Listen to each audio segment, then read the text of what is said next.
देखिए अगला सिद्धांत है अपना पुनर्बलन का सिद्धांत। कौन सा सिद्धांत? पुनर्बलन का सिद्धांत।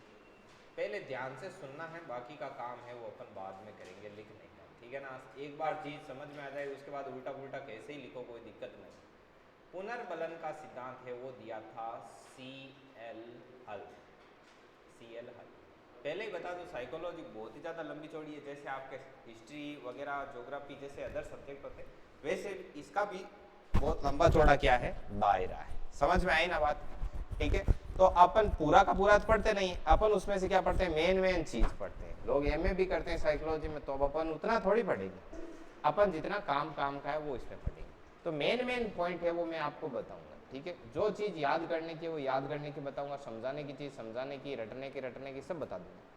CL हल था, इसके बारे में क्या क्या चीजें इंपॉर्टेंट है। सबसे पहली बात, इसने 1915 ईस्वी में ये सिद्धांत दिया था। 1915 ईस्वी में ये सिद्धांत दिया था, ठीक है।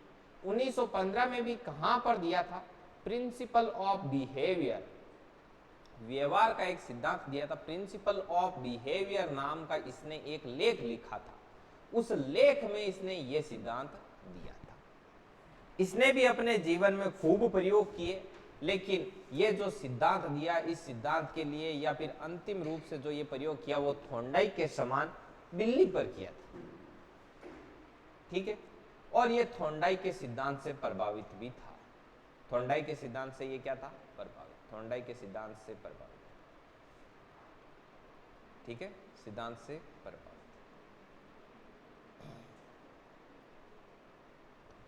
अब इसके अलावा और इंपॉर्टेंट चीजों में देखा जाए तो इन्होंने 1933 ईस्वी में सम्मोहन और सुझाव का विचार दिया था। ये इसका बहुत ही ज्यादा इंपॉर्टेंट है, सम्मोहन और सुझाव का विचार। अमेरिका के विद्वान थे ये भी, सम्मोहन और सुझाव का विचार, सुझाव का विचार। अमेरिका के थे ये भी। ये अमेरिकन मनोविज्ञान एसोसिएशन के अध्यक्ष भी रहे थे। मतलब अमेरिका में जो रिसर्च होता है तो मनोविज्ञान का एक एसोसिएशन रहता है, ग्रुप रहता है, जिसमें ढेर सारे साइंटिस्ट मिलके क्या करते हैं, रिसर्च करते हैं। तो उस एसोसिएशन के ये अध्यक्ष भी रहे थे। कौन? CL हल। CL हल का पूरा नाम क्लार्क लियोनार्ड हल था, क्लार्क लियोनार्ड हल, ठीक है। और अब बात आती है कि इन्होंने सिद्धांत क्या दिया वो बताओ, बाकी चीज वो आ गई, कोई बात नहीं। इन्होंने कहा कि मेन चीज है आवश्यकता। इन्होंने आवश्यकता पर जोर दिया। इन्होंने कहा व्यक्ति को जिस चीज की आवश्यकता होती है वह उस तरफ अग्रसर होता है और उस चीज को सीख लेता है। तो इन्होंने आवश्यकता अवकलन का सिद्धांत भी कहते हैं इनके सिद्धांत को, प्रबलन का सिद्धांत, सबलीकरण का सिद्धांत, आवश्यकता ह्रासन का सिद्धांत, कई नामों से जाना जाता है। इन्होंने कहा कि जैसे एक मनुष्य है, एक मनुष्य है, इसको क्या लगी, भूख लगी। भूख लगी, भूख लगते ही ये किस तरफ अग्रसर होगा, भोजन की तरफ अग्रसर होगा, और भोजन को प्राप्त करने का कोई ना कोई माध्यम है वो खोज लेगा, सीख लेगा, और इस प्रकार से इसका क्या हो जाएगा, अधिगम हो जाएगा, लर्निंग हो जाएगा कि भाई ऐसे भोजन प्राप्त किया जाता है। तो इनको मेन इंपॉर्टेंट क्या लगी, भूख। भूख बोले तो आवश्यकता, तो इन्होंने कहा आवश्यकता मेन है। तो इन्होंने तो ये भी कहा था कि बच्चों में क्या करो, किसी भी चीज की आवश्यकता पैदा करो, उनको कोई भी कंटेंट, विषय वस्तु ऐसी उनको आवश्यक प्रतीत होनी चाहिए, तभी वो उसमें क्या लेगा, इंटरेस्ट लेगा, उसको पढ़ेगा और सीखेगा। अभी आपको साइकोलॉजी की आवश्यकता महसूस हो रही है, इसीलिए तो आप यहाँ बैठे हो, ठीक है ना। संस्कृत की क्लास में जाके तो नहीं बैठे, आप रीट की तैयारी कर रहे हो, आप स्टेनो की कोचिंग में तो नहीं गए, क्यों? क्योंकि आपको उसकी क्या नहीं है, आवश्यकता ही नहीं। तो इन्होंने कहा आवश्यकता मेन है। इन्होंने कहा कि बच्चों को किसी भी चीज की क्या फील कराओ, आवश्यकता फील कराओ, सीखने की आवश्यकता फील कराओ, उनको महसूस कराओ कि यह सीखना जरूरी है, आवश्यक है, महत्वपूर्ण है, तब वे इन चीजों को क्या करेंगे, सीखें। तो फिर कई लोग आए और कई लोगों ने इनके सिद्धांत के बारे में विचार दिए। एक आया था लेस्टर एंडरसन। लेस्टर एंडरसन ने कहा कि यह सिद्धांत कुछ खास नहीं है कि नहीं। ऐसा ही थॉर्नडाइक ने सिद्धांत दिया। थॉर्नडाइक ने भी यही तो बताया था कि भूख लगती है, ठीक है ना, चालक उत्पन्न होता है, तब वो भोजन की तरफ भागता है, प्रयास करता है, भोजन को अंतिम रूप से ग्रहण कर लेता है। तो क्या डिफरेंस है? तो फिर उससे पूछा कि तो भी कुछ तो बोलिए लेस्टर एंडरसन, आप बोलो इनके बारे में। तो इन्होंने कहा कि ये थॉर्नडाइक के श्रेणी का ही सिद्धांत है। बस सीएल हल ने इसे नपे तुले शब्दों में क्या कर दिया, लिख दिया या स्पष्ट कर दिया कि है तो थॉर्नडाइक का सिद्धांत जान कोई, और थोड़ो तोड़ मरोड़ पेश कर दियो। आ बात कौन की, लेस्टर एंडरसन। फिर बाद में आयो एक स्किनर।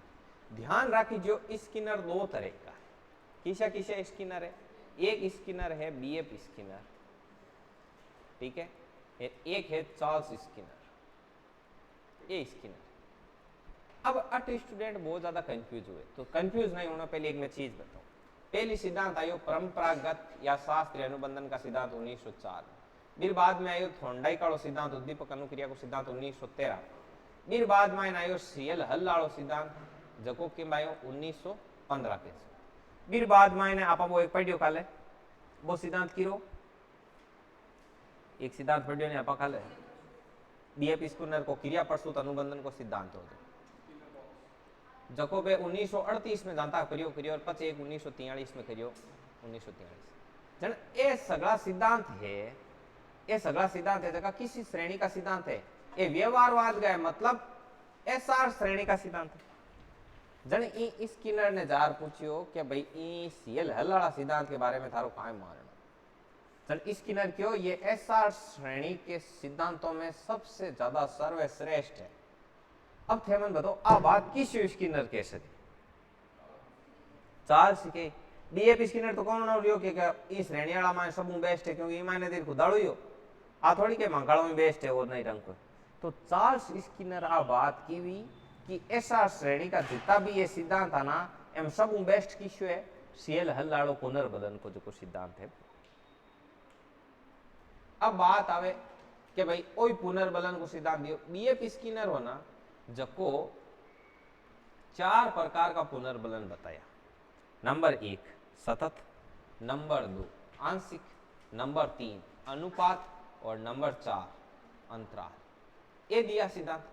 जबकि सीएल हल ने पूछो कि भाई अपंग काय मामलो है, सीएल हल के सब 2 प्रकार के, एक सतत है एक आंशिक है। जन इन पूछो यान क्यों, जन क्यों यान ई वास्ते है कि थे यदि निश्चित अंतराल पर ही दो तो ही टुकड़ा में दे रहा हो वो आंशिक के अंतर्गत आवे, है निश्चित अनुपात में दो काम के आधार पर तो भी वो आंशिक नहीं आवे। जो मार तरफ हूं मैं दो ही मानो, एक सतत और आंशिक, वो सीएल हल को सिद्धांत। तो लगाओ पुनर्बलन का सिद्धांत है, पुनर्बलन का सिद्धांत, पुनर्बलन का सिद्धांत।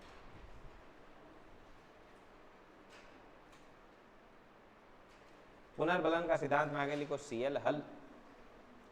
सीएल हल के आगे पूरा नाम लिखो क्लार्क लियोनार्ड हल।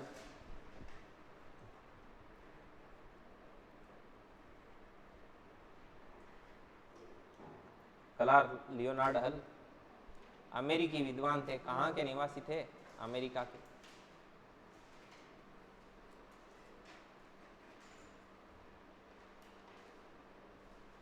तो सब इतना लेट होगा, लेट उठिया करोगे, हाँ लेट उठते हो ना।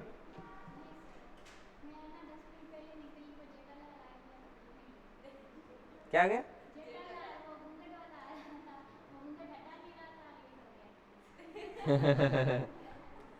आपको मुंह दे के आना था।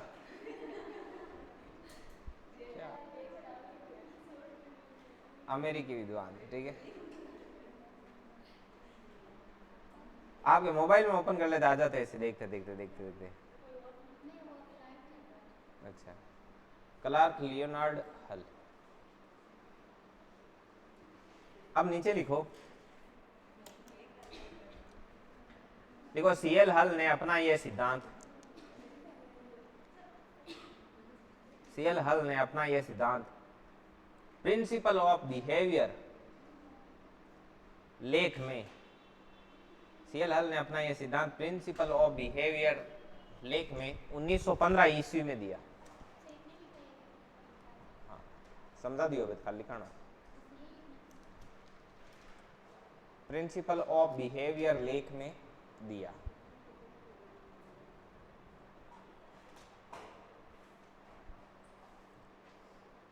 लिख दिया।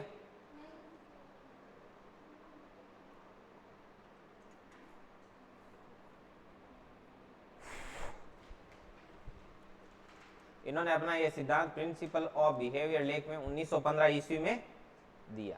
ठीक, यह थॉर्नडाइक के सिद्धांत से प्रभावित थे।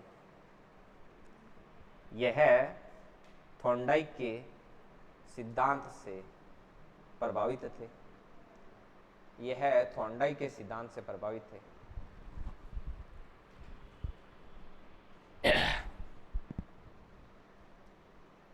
इन्होंने नेक्स्ट पॉइंट, इन्होंने 1933 ईस्वी में सम्मोहन और सुझाव का विचार दिया। इन्होंने 1933 ईस्वी में सम्मोहन और सुझाव का विचार दिया। इन्होंने 1933 ईस्वी में सम्मोहन और सुझाव का विचार दिया। अगला पॉइंट, हाँ,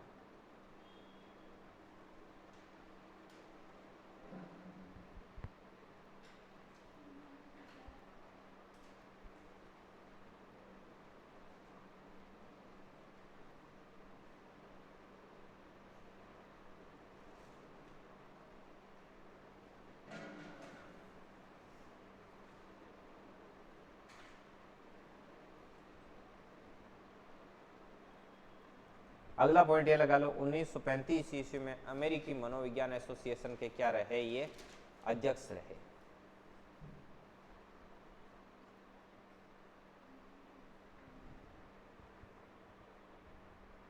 लिख दिया।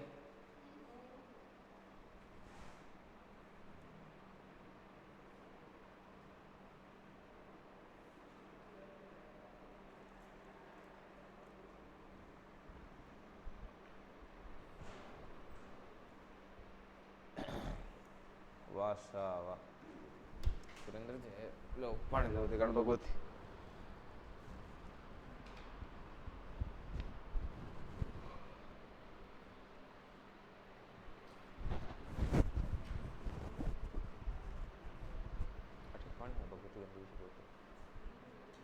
आज कब अलग लेना है, कब लेना है?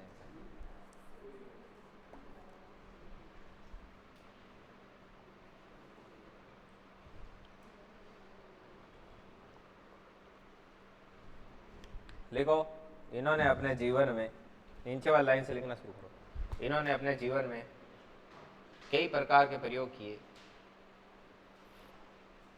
इन्होंने अपने जीवन में कई प्रकार के प्रयोग किए तथा अंतिम रूप से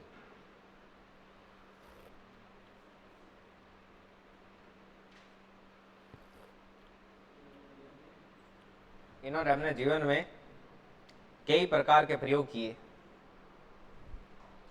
तथा अंतिम रूप से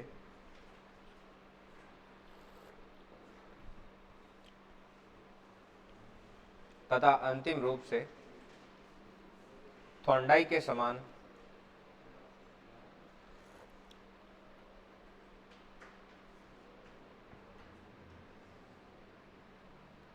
के समान बिल्ली पर प्रयोग करते हुए यह सिद्ध किया कि थॉर्नडाइक के समान बिल्ली पर प्रयोग करते हुए यह सिद्ध किया कि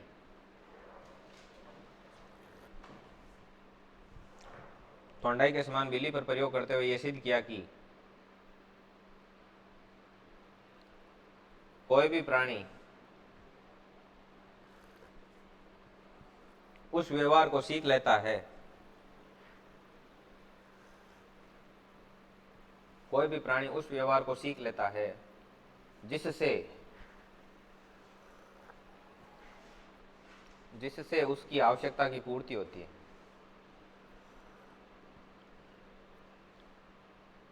जिससे उसकी आवश्यकता की पूर्ति होती है।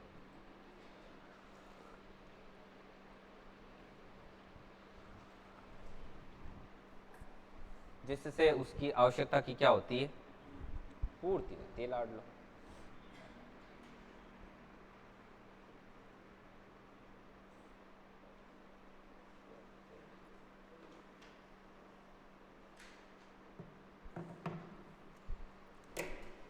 चलिए, अब अपन इस सिद्धांत के बारे में और क्या क्या लोगों ने क्या क्या बातें कही वो भी लिख लेते हैं थोड़ी बहुत। तो इसके बारे में लेस्टर एंडरसन ने क्या कहा?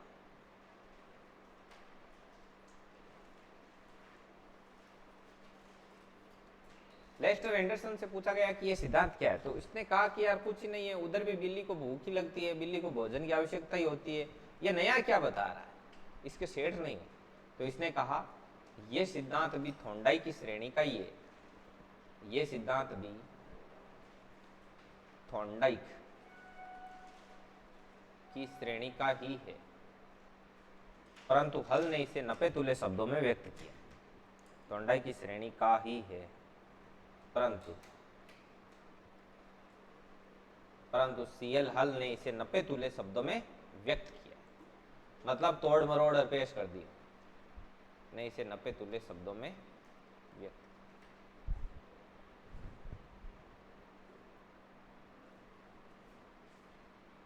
शब्दों में व्यक्त किया है।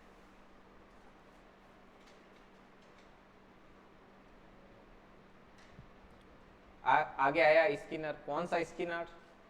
Charles Skinner, Charles E Skinner. इसने कहा यह सिद्धांत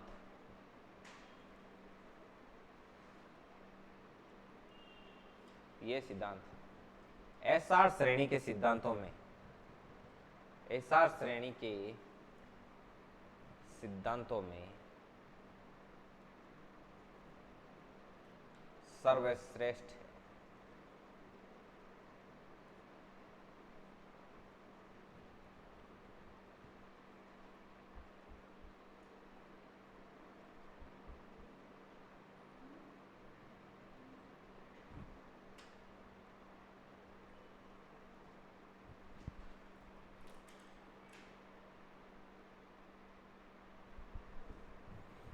हो गए? अब लगाओ इसके उपनाम।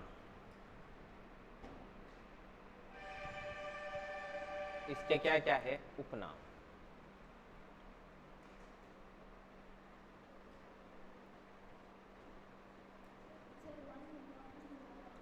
लिख रहे हो? चलो लिखो।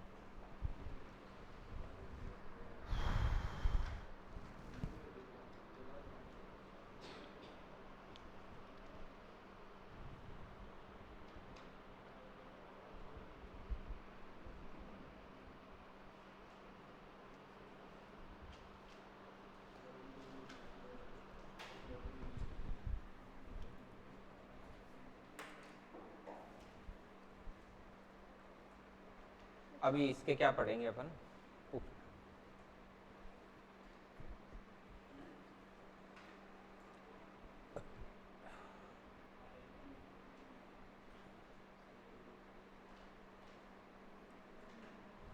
चलो तब तक बाकी लोग साथ के साथ इसको याद करो। तो पुनर्बलन का सिद्धांत है, ये किसने दिया था? सीएल हल। सीएल हल कहाँ के निवासी थे? अमेरिका के। क्लार्क लियोनार्ड हल। कब दिया? 1915 में दिया। कौन से लेख में दिया? प्रिंसिपल ऑफ बिहेवियर नाम के लेख में यह सिद्धांत इन्होंने दिया। कौन सा सिद्धांत दिया? पुनर्बलन का सिद्धांत सीएल हल ने प्रिंसिपल ऑफ बिहेवियर लेख के अंदर दिया। ठीक है। 1933 ईस्वी में इन्होंने सम्मोहन और सुझाव का विचार दिया। 1935 ईस्वी में ये अमेरिकन मनोविज्ञान एसोसिएशन के क्या रहे? अध्यक्ष रहे। इन्होंने विभिन्न प्राणियों पर तरह तरह के प्रयोग किए, लेकिन अंतिम रूप से इन्होंने थोंडाई के समान बिल्ली पर प्रयोग करते हुए ये बताया कि प्राणी उस व्यवहार को सीख लेता है जिसकी उसे क्या महसूस होती है? आवश्यकता महसूस होती है। समझ में आई बात? लेस्टर एंडरसन ने कहा यह थोंडाई के श्रेणी का ही है, सीएल हल ने इसे नपे तुले शब्दों में व्यक्त किया, जबकि चार्ल्स ई स्किनर ने क्या कहा? यह एसआर श्रेणी के सिद्धांतों में सबसे सर्वश्रेष्ठ। समझ में आई बात? ये पढ़। अब इसके उपनाम, अब इसके उपनाम, उपनाम में लिखो। नंबर 1, आवश्यकता अवकलन का सिद्धांत।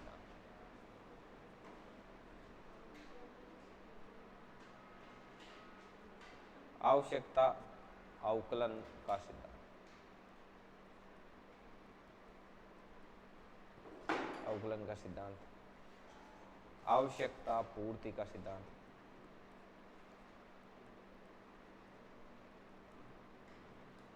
सबलीकरण का सिद्धांत। सबलीकरण का सिद्धांत। ठीक है। प्रोत्साहन का सिद्धांत।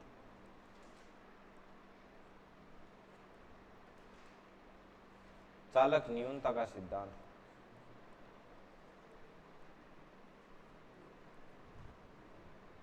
विशेष व्यवहार का सिद्धांत।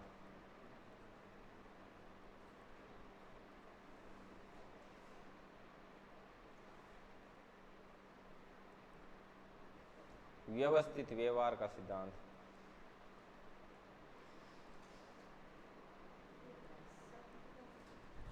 गणितीय अधिगम का सिद्धांत।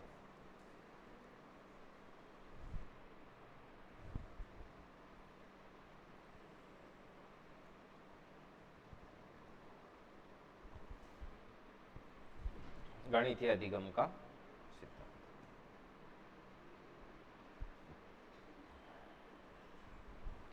चलिए, सहबलीकरण का अभी मैं समझाता हूं कि ये क्या है क्या नहीं है, एक एक को समझते हैं। आवश्यकता अवकलन का सिद्धांत ये क्या कहता है? आवश्यकता में क्या हो जाती है? कमी हो जाती है। जैसे आप खाना खाते हो तब क्या होती है? आपको भोजन की आवश्यकता होती है। जैसे जैसे आप भोजन को ग्रहण करते हो वैसे वैसे जो आवश्यकता होती है उसमें क्या आती जाती है? कमी आती जाती है। पहले भूख लगती है, खाना खाने बैठे भोजन की बहुत ज्यादा आवश्यकता होती है, लेकिन धीरे धीरे उस आवश्यकता की क्या होती है? पूर्ति होती है। अवकलन का मतलब होता है घटाव, घटना। तो आपकी आवश्यकता धीरे धीरे क्या होती है? घटती है। आपकी आवश्यकता की क्या होती है? पूर्ति होती है। तो ये आपके आवश्यकता की जो पूर्ति है वो आपका एक तरीके से क्या है? पुनर्बलन। समझ में आई क्या बात? जैसे आपको प्यास लगी तो पानी की क्या है? आवश्यकता है। अब पानी की आवश्यकता है तो आपको जब पानी मिलेगा तो क्या होगा? आवश्यकता में कमी आएगी, आवश्यकता में अवकलन होगा, आवश्यकता की क्या होगी? पूर्ति होगी। होगी कि नहीं होगी? और आपकी प्यास बुझेगी तो ये एक तरीके से आपको क्या मिला? पुनर्बलन मिला। जैसे कोई काम करते हैं और इनाम देते हैं तो वो क्या है? पुनर्बलन। पुनर्बलन को इंग्लिश में बोलते हैं रिफोर्समेंट, इसलिए इस सिद्धांत को रिफोर्समेंट थ्योरी भी कहा जाता है। क्या कहा जाता है? Reinforcement theory. अब देखो, पानी पिया, इससे आपको क्या मिला? सबल मिला। सबल जानते हो क्या होती है? जैसे प्रशंसा, पद ऐसे कुछ देते हैं, आपको सम्मानित करते हैं, तो एक तरीके से क्या है? संबल। जैसे युवा संबल योजना वगैरह आती है ना, उसमें एक तरीके से क्या किया जाता है? प्रोत्साहित करना ही संबल प्रदान करना होता है। समझ में आई बात? तो इसको सहबलीकरण का सिद्धांत कहते हैं, प्रोत्साहन का सिद्धांत कहते हैं। चालक न्यूनता, चालक क्या है? जैसे कोई भूखा है, उसको भोजन की आवश्यकता है, तो उसके अंदर भूख है, वो क्या है? चालक है। उस चालक में क्या आ जाती है? कमी आ जाती है। तो चालक न्यूनता का सिद्धांत। समझ में आई बात? विशेष व्यवहार का सिद्धांत, व्यवस्थित व्यवहार और गणितीय अधिगम का सिद्धांत। ये तीन नाम है, वो इसके नीचे सीधे डायरेक्ट याद रख लेना, ठीक है? क्योंकि कई मनोवैज्ञानिक आता, उसको कोई अपने एंगल से कुछ अलग लगता, वो ये बता देता। जैसे गणितीय अधिगम का सिद्धांत है, ये कैसे?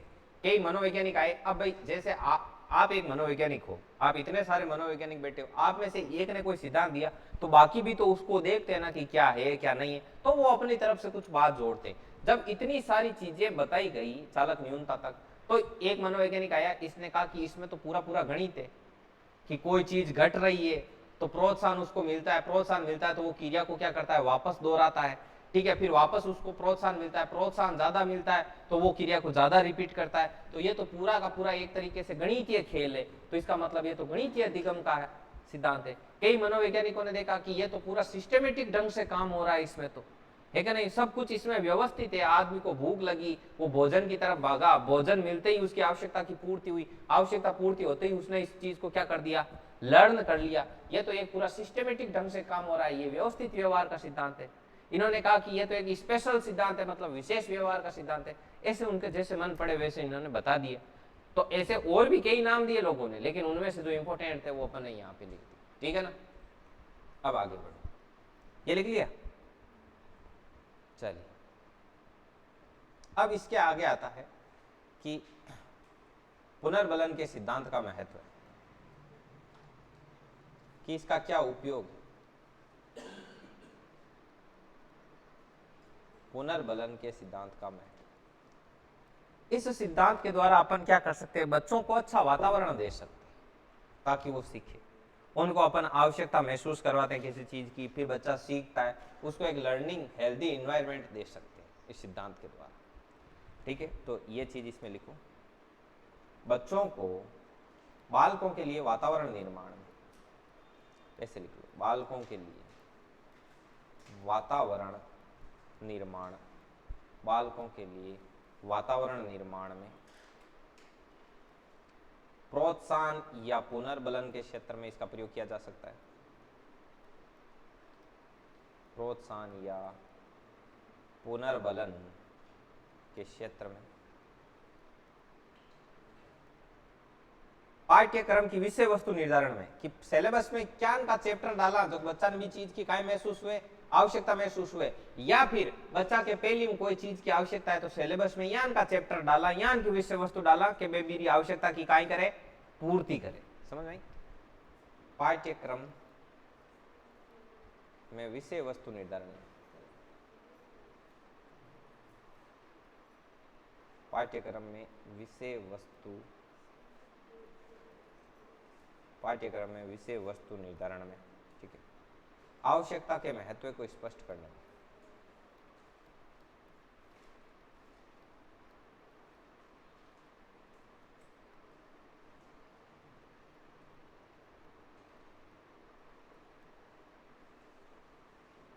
चालक के महत्व को समझाने में।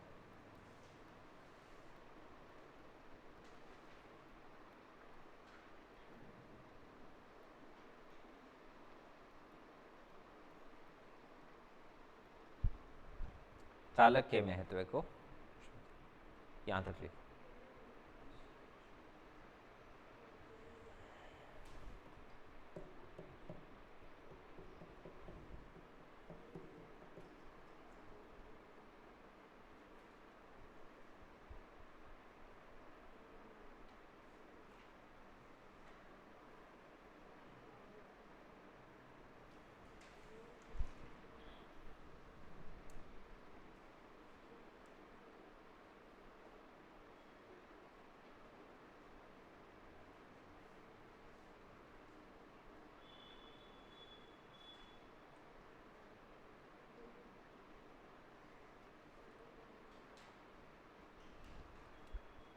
चलिए आगे लिखो। हल के अनुसार पुनर्बलन, पुनर्बलन का भी लिख देते हैं। हल के अनुसार पुनर्बलन कितने प्रकार के होते हैं? 2 प्रकार।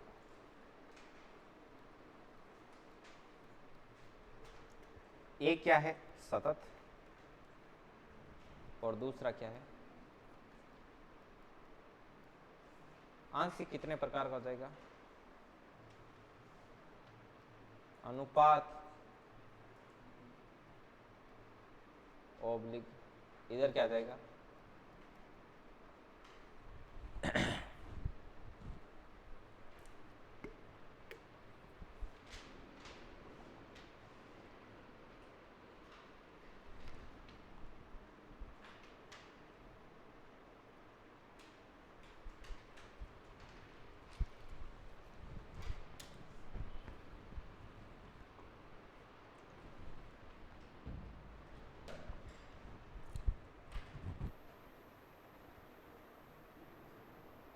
चलिए अगला लगाइए, अधिगम के प्रकार। क्या लिख रहे थे? क्या कोई लिख रहा था? लिखो। अब है ना, इसमें आपके व्यवहारवाद वाले 4 कंप्लीट है। अब कल से आपका संज्ञानवाद शुरू होगा। अभी आपके अधिगम के प्रकार करवाएंगे। इसमें रॉबर्ट एम गेने का एक अष्टपदीय सोपानकी का सिद्धांत है, जो उसने अपनी कंडीशन ऑफ लर्निंग नामक पुस्तक थी उसमें दिया था। 8 पदों का पिरामिड नुमा एक क्या दिया था? सिद्धांत दिया था। उसमें बताया था कि नीचे की स्टेज की लर्निंग ऐसे होती है, ऊपर की ऐसे होती है, जानवर यहाँ तक करते हैं, मनुष्य यहाँ तक करता है, ऐसे। ठीक है ना? तो अभी आपको समझ में आएगा।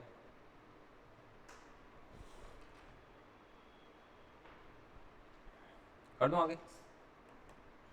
चलिए अब देखिए अधिगम के प्रकार। पहले आपको समझना है अधिगम के प्रकार।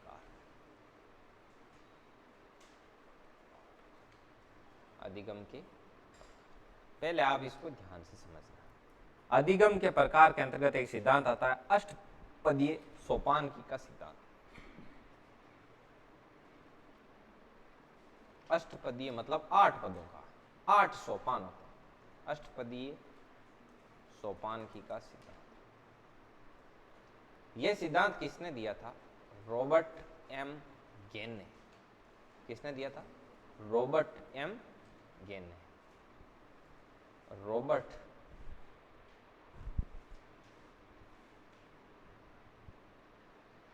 रॉबर्ट एम गेने। ये भी कहाँ का था? ये भी अमेरिका का ही था, अमेरिकी विद्वान, अमेरिकी विद्वान। आपको पता है कि अमेरिका हर चीज में इतना आगे क्यों है? क्योंकि इसकी भौगोलिक परिस्थितियां ऐसी है जो इसको नंबर 1 बनाए रखने में क्या करती है? हेल्प। समझ में आई बात? अमेरिकी विद्वान रॉबर्ट एम गेने क्या था? अमेरिकी विद्वान था। इसने एक पुस्तक लिखी थी। इसने क्या लिखी? पुस्तक। पुस्तक लिखी थी condition of learning, condition of learning, condition of learning. इसको सबसे पहले याद ऐसे रखना। देखो एक बार क्या हुआ, यह अष्टपद के सोपानकी का सिद्धांत दिया था किसने? रॉबर्ट ने। अब मान लियो एक रोबोट है जो को कहीं दियो सिद्धांत दियो, सिद्धांत देते ही रोबोट क्योंकि भाई मारे भी कहीं करो, गहना वगैरह करो, चेन वगैरह करो, गला में पहनने, रोबोट हूँ तो कहीं इतना लोगन में पे फिरता देखूं, ठीक। जने रोबोट ने बनाना जो को वो अमेरिकी विद्वान वो आर कियो कि एक ही कंडीशन में था, सब गहनो गहनो सब करवा दिया कि तन कहीं कंडीशन ऑफ लर्निंग। पहली तन चीज़ा कहीं करनी पड़ी? सीखनी पड़ी। लाड़ी सब चीज़ें सीख जाए फिर बाद में तारे भी चेन वेन सब करा दें एकदम बढ़िया तरीका, ठीक है। इसको ध्यान रखना। अब इसने 8 पदों में क्या दिया था? एक सिद्धांत दिया था, ठीक है। और ये सिद्धांत कैसा था? पिरामिड नुमा था। पिरामिड नुमा कैसे? पिरामिड क्या को देखे और रॉबर्ट एम गेने कियो क्यों आदमी यहाँ सीख्या एक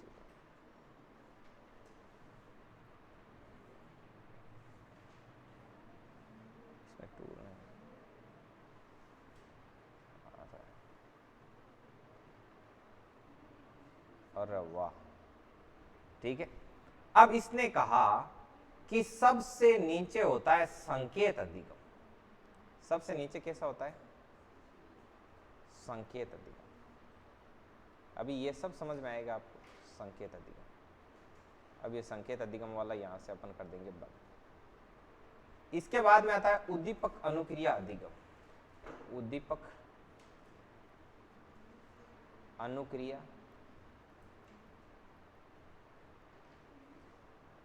अधिगम। अब इन बारे में भी अलग अलग जबकि पुस्तकें भी मान अलग अलग तरीकों दियोड़ो, काई कटे काई दियोड़ो, क्यों दियोड़ो बात बतावा, ठीक है। उद्दीपक अनुक्रिया अधिगम फिर बाद में आवे श्रृंखला अधिगम। फिर बाद में कहीं आवे बनाने शुरू करते थे बना दो श्रृंखला अधिगम। देखो ऊपर सिर्फ वही तो क्लिक है जितनी जगह छोड़ दीजिए यार, पिरामिड बनाना शुरू कर दियो, ठीक है। श्रृंखला अधिगम फिर बाद में आएगा बे प्रकार आ वो रॉबर्ट एम गेने और दिया आपको। और काम का ही हो आते को की काम हो सिद्धांत ही देना। आगे शाब्दिक अधिगम।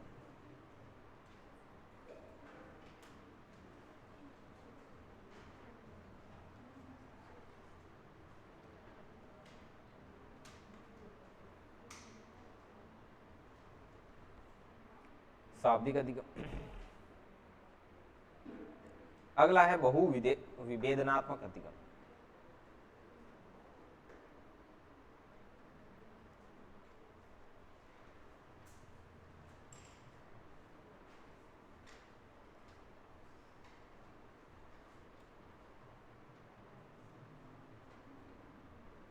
बहु विभेदनात्मक अधिगम।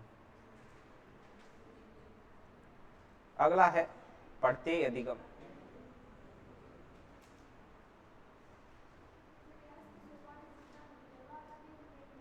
हाँ? नहीं ये अलग से ये अधिगम के प्रकार में है। वो सिद्धांत वहां कंप्लीट हो गए जहां पर वो किया ना।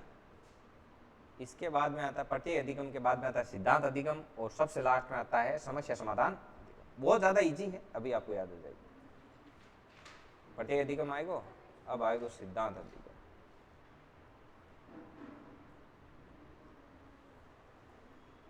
बस भगवान बात राख दिया पंग एकदम सही सेट को मामलो।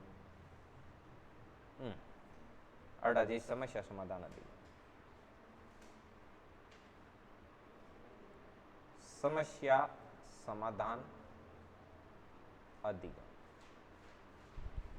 अब एक चीज ध्यान रखनी है, वो ओनली साइड है, वो निम्न स्तर है। अधिगम हमेशा यहाँ याद है, ठीक है। वो है हीरो उच्चतम स्तर, उच्चतम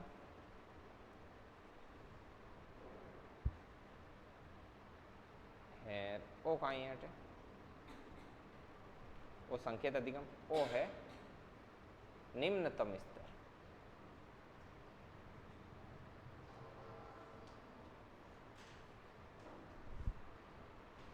और जैसा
मिली मौसी लिखो बोलो, लिख लिए, लिखिए।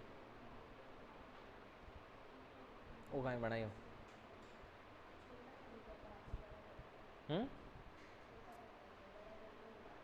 अच्छा, बना लिया ये।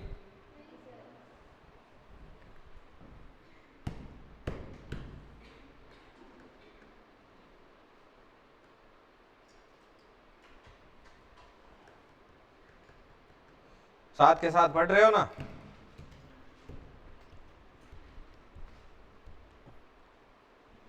लगभग देख लो 65% हो गए अधिगम, है ना? 65% हो गए, अभी 35% और। अभी इसके अंदर ये आज कर लेते हैं, कुछ होगा जितना, बाकी कल कर लेंगे। फिर अपन संज्ञानवाद शुरू करेंगे। संज्ञानवाद वाले सिद्धांत करने के बाद में अभिप्रेरणा करेंगे।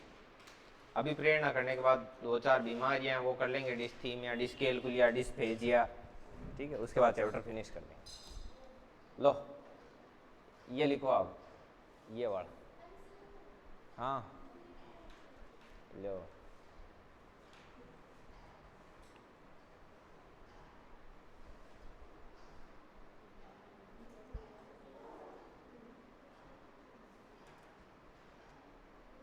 फोटो खींच लो ना, आपको टाइम लगेगा। अब ये लिखो, ये बढ़ लो ऊपर सारा।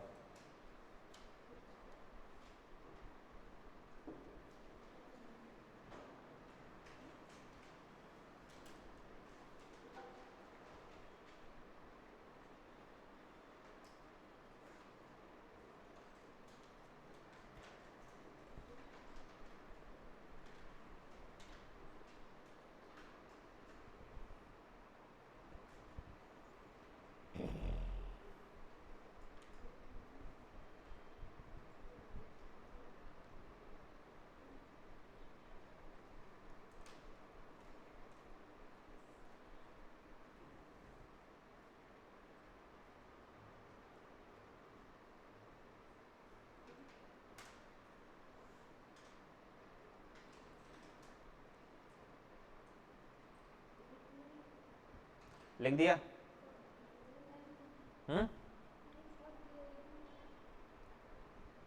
अब देखिए, अब इसमें एक चीज है कि इसमें जैसे मैं पॉइंट लगाता हूं, यदि मान लो, क्या रह गए क्या यार, लिखो।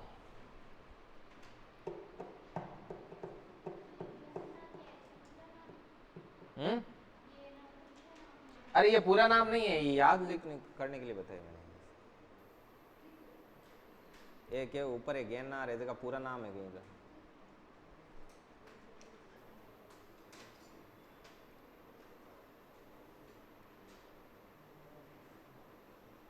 ये कौन ही हो, ठीक है। तो जेठालाल ने याद करता करता लिख दिया लेंगे।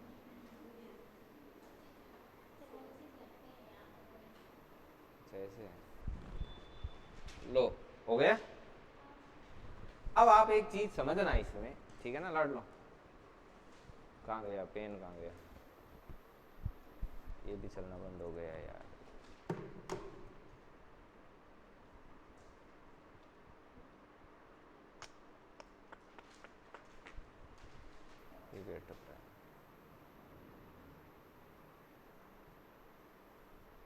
देखिए, अब इसमें नंबरिंग करते हैं अपन। जैसे ये 1 नंबर है, ये 2 नंबर, ये 3, ये 4, ये 5, 6, 7 और 8। तो मैं आपको एक चीज बता दूं कि 1 से लेकर के और 4 तक, 1 से 4 तक ये निम्न श्रेणी का अधिगम है। 1 से 4 तक, और 5 से लेके और 8 तक है ये उच्च श्रेणी का अधिगम है। तो अब इसको एक मैं टेबल बना के बता देता हूं ऐसे कि 1 से 4 तक, 1 से 4 तक निम्न श्रेणी का। अभी आपको पता चलेगा कि निम्न श्रेणी का क्यों है। पहली बात, एक निम्न श्रेणी का अधिगम है, ठीक है। और 5 से 8 तक कैसा है? 5 से लेकर 8 तक उच्च श्रेणी का क्या है?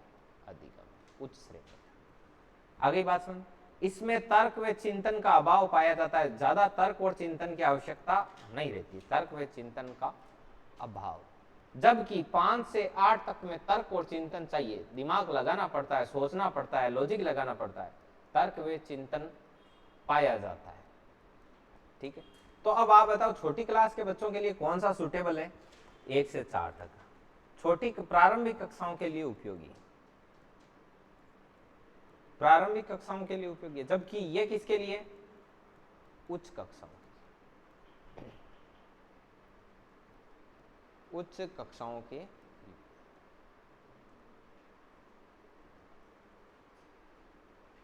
अब आप एक चीज समझना कि कैसे प्रारंभिक कक्षाओं के लिए, कैसे उच्च कक्षाओं के लिए। सबसे पहले संकेत अधिगम। संकेत अधिगम है ये सीखने का सबसे निम्न स्तर है।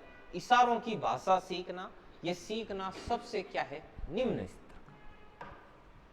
समझ आई बात? हेठानिया लागे नहीं इशारों की भाषा समझे, वो बहुत ही ज्यादा बुद्धिमान है, ठीक है नहीं? वो सब निम्न स्तर को अधिगम देख। समझ आई बात? अब वो किस रूल ने फॉलो करे? वो संकेत अधिगम फॉलो करे, अनुकूलित अनुक्रिया का सिद्धांत। घंटी बजावे तेन कुत्तो भी इशारा समझ जाओ संकेत कि अब खाणो आने वालो है, तो संकेत अधिगम। और संकेत अधिगम में इसमें तर्क और चिंतन की जरूरत ही नहीं रहती। हाँ बड़ी, तर्क और चिंतन दिमाग लगाने की बिल्कुल आवश्यकता को नहीं। 2-4 बार ट्राई करो, अगलो आदमी इशारो सीख जाओ, 20 काम मुझे जान गाया भैंसे रिया करे, ठीक है ना। तो वे में कोई बुद्धि थोड़ी रहे। फिर भी बैंक आई है संकेत अधिगम। समझ में आई बात? इस प्रकार से। अब देखो, संकेत अधिगम बहुत निम्न स्तर का। अब इसमें जैसे आपने किसी को ऐसे किया तो सभी समझ आएंगे कि इसमें क्या करना है, चुप रहना, छोटा है बड़ा है सब समझ आएंगे। अब इसमें अगला है उद्दीपक अनुक्रिया अधिगम। ये इससे थोड़ा सा हाई लेवल पे, इसमें भी एक तरीके से पर्टिकुलर चीज का इशारा होता है, लेकिन वो व्यक्ति विशेष पर ही अपना प्रभाव डालता है। व्यक्ति विशेष पर कैसे? जैसे बाहर बच्चे मार्केट में ऐसे खेल रहे थे और स्कूल की घंटी बजी, जब सगड़ा है जगह स्कूल में नाटक होने न जीते, ये मार्केट में खाली स्कूल स्कूल का काइंग जाता रहे। समझ में आई बात? तो वो इस संकेत अधिगम में थोड़ो ऊपर, ज्यादा संकेत अधिगम में चुप रहने को क्यों ना, छोटा मोटा बूढ़ा ठाडा पूरा बाजार में जीते रहे सब चुप हो जाए, जबकि स्कूल की घंटी बाजी जना सिर्फ स्कूल स्कूल आना चाहे कौन सा है वो नमाज वालों सायरन बाज मौलवी लोग बस जाता नहीं इस्लाम रिलेटेड। तो ये व्यक्ति विशेष पर अपना प्रभाव छोड़ता है, जन कायम आखिर उद्दीपक करने के लिए, ठीक है। जन देखो छोटा बच्चा इन सीख सके दोनों संकेत अधिगम रे में। अभी यूं थोड़ा अक्षर ऊपर जाओ जना श्रृंखला अधिगम, श्रृंखला अधिगम है जो एडविन गुथरी को सिद्धांत है, ब्यू रिलेटेड है, जरूरत को नहीं कि एडविन गुथरी कहीं की वो सब आगे आतो रहे, लेकिन श्रृंखला मतलब यदि कोई भी कार्य व्यवहार एक निश्चित क्रम मायने हुए ना, जन वो श्रृंखला अधिगम के अंतर्गत आया है।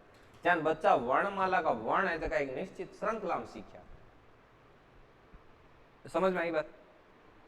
अभी इम्तिहान क्वेश्चन क्या को दे, जन भी मान यहाँ बताओ रही कि नेहा नाम की एक लड़की है, वो रोज विद्यालय से आती है, आते ही सबसे पहले अपने जूते वहां उतारती है, उसके बाद में अपना बैग है वो फेंक देती है जमीन पर, ठीक, उसके बाद ड्रेस चेंज करके उसके बाद में खाना खाने बैठती है, उसका रोज ये रूटीन है। उसके बाद उसकी माँ उस पर चिल्लाती, अब वो कहीं श्रृंखला अधिगम, एक निश्चित क्रम में आ होने जूता खोलिया पहले थाली ले बैठी, समझ में आई बात। मतलब जट जट पर्सन में था नहीं आन की चीज मिले ना, क्या काम है जो एक निश्चित सीक्वेंस में हो रही है, तो बात चीज श्रृंखला अधिगम में जाए। बताओ छोटा टावर है श्रृंखला अधिगम के अंतर्गत काम करे कौन करे, बेन हर चीज रूटीन में सिखा दी, बस वे एक स्टेप बाय स्टेप यहाँ चीज करे। तो छोटा बच्चा ने कोई चीज जोड़नी भी सिखा दी तो भी वे एक निश्चित क्रम में भी चीज ने जोड़ दे। वे खेलन का आया करें यहाँ फंसा करे एक दूसरा में, यहाँ कोई चीज बनिया करे। अब देखो आगे शाब्दिक अधिगम, जट शब्दों का माध्यम कोई भी व्यवहार स्पष्ट हुए नहीं, ज्યાં समझो शब्दा ने रटना, शब्दा ने पाछा सुनाई देना, वो शाब्दिक अधिगम में जावे। ज्यान बच्चों जो पोएम रट पर थान पाछी सुनाई दे, ओ काई है शाब्दिक अधिगम। अब इतनी दूर तक चिंतन की आवश्यकता पड़ेगी, तर्क चिंतन, आराम रटाई दियो, बेट सिखाई दियो, ए इतनी दूर का काम बूढ़ा ठाडा भी कर सके, जगह बिल्कुल नहीं पटियोड़ा तर्क चिंतन में हम तो नहीं लगाए तो भी कर सके, संकेत कर सके, उद्दीपक अनुक्रिया समझ सके, श्रृंखला निश्चित रूटीन में भी काम कर सके, या कोई आर्थिक भजन अगर हटा दियो वे बोल सके। अब यूं आगे आवे बहु विभेदनात्मक अधिगम, अटू दिमाग काम लागना शुरू है। बहु विभेदनात्मक अधिगम है कि सिमिलर टाइप की चीजा मायनू राइट चीज है, मिलती जुलती चीजा मायनू एकदम करेक्ट चीज ने फाइंड आउट करना। अब बच्चा बस की बात को नहीं, समझ में आई बात। अटकाई करना पड़े, तर्क और चिंतन लगाना पड़े। एग्जाम में आए कि एक बच्चा बहु चयनात्मक कोई प्रश्नों की श्रृंखला लेता है या सोल्व करता है, और उसमें से क्या करता है कि करेक्ट ऑप्शन को टिक करता जाता है। बताओ ये कौन से अधिगम के अंतर्गत आता है? बहु विभेदनात्मक। કારણ કે ઓબ્જેક્ટિવ ક્વેશ્ચન આવે બીમાં ચાર દિયોડા રહે, ચાર નું તાને એક છાંટણો રહે, બુકીમ જાય बहु विभेद। मतलब सिमिलर टाइप की चीजा मायनू एक चीज जट छांटण की बात आए बटकी शो अधिगम रही। बताओ इन दिमाग लगाना पड़े कौन पड़े पड़े यार वो उच्च कक्षाओं में। आगलो आवे पढ़ते अधिगम, कहते हैं रेगुलर कोई चीज एक रूटीन में करो और भी एक कॉन्सेप्ट बिल्डअप हो जाए, वो किम जाए पढ़ते अधिगम में जाए। पढ़ते को मतलब कहीं यार कॉन्सेप्ट कोई विचार डेवलप, ये किसके अंतर्गत जाता है? पढ़ते अधिगम के अंतर्गत जाता है। चाहे कोई भी कॉन्सेप्ट बिल्डअप हो रहा हो, कोई चीज रेगुलर रूटीन में हो रही है तो कि भाई इसके बाद ऐसा होगा, गर्मियां लंबी खींच रही है तो बारिश ऐसे होगी वगैरह वगैरह, जो जितने भी जो कॉन्सेप्ट है वो इसमें आएंगे। आपको पर्सन आएगा पता लग जाएगा कि इसमें कोई कॉन्सेप्ट। अगला है सिद्धांत अधिगम। सिद्धांत अधिगम कहता है कि जो चीज परंपराओं से वैसे ही चली आ रही है वो धारणा बन गई, वो सिद्धांत है। जैसे एक है कि अपने हाइड्रोजन के दो अणु और पानी का ये ऑक्सीजन का एक अणु मिलकर क्या बनाएंगे? पानी बनाएंगे। तो ये क्या है? ये सिद्धांत है, शुरू से चला आ रहा है। शुरुआत में भी ऐसा होता था, आज में भी क्या होता है? आज भी ऐसा ही होता है। तो ये सिद्धांत अधिगम। और सबसे लास्ट में आता है समस्या समाधान अधिगम। जब आप इन सभी का प्रयोग करते हुए अपने सामने आई किसी परिस्थिति को सॉल्व आउट कर लेते हो, या फिर अपने नॉलेज को अप्लाई करना सीख जाते हो समस्याओं में और निश्चित परिस्थितियों में, तो वो किस में चला जाएगा? समस्या समाधान। तो ऊपर वाले में 4 में क्या चाहिए? तर्क और चिंतन चाहिए, इसलिए उच्च कक्षाओं के लिए, और नीचे वाले 4 किसमें? निम्न कक्षाओं। प्रत्यय में कोई कॉन्सेप्ट बिल्डअप हो जाता है, कंसेप्ट जैसे गुरुत्वाकर्षण के कारण जैसे सेब है वो हमेशा किधर गिरती है, नीचे ही गिरती है। तो ये क्या है, ये कॉन्सेप्ट है, ये विचार है, ये बाद में आ जाएगा। ठीक है, तो आज के लिए इतना ही सफिशिएंट है। ठीक है, अपन ने काफी कुछ पढ़ा, थोड़ा बुक वगैरह का ध्यान रखना, ये सिद्धांतों के नाम वगैरह एक एक बार जितना पढ़ाया गया है उसको एक बार वापस पढ़ लो। कहीं पर कोई दिक्कत है तो आप पूछ सकते हो।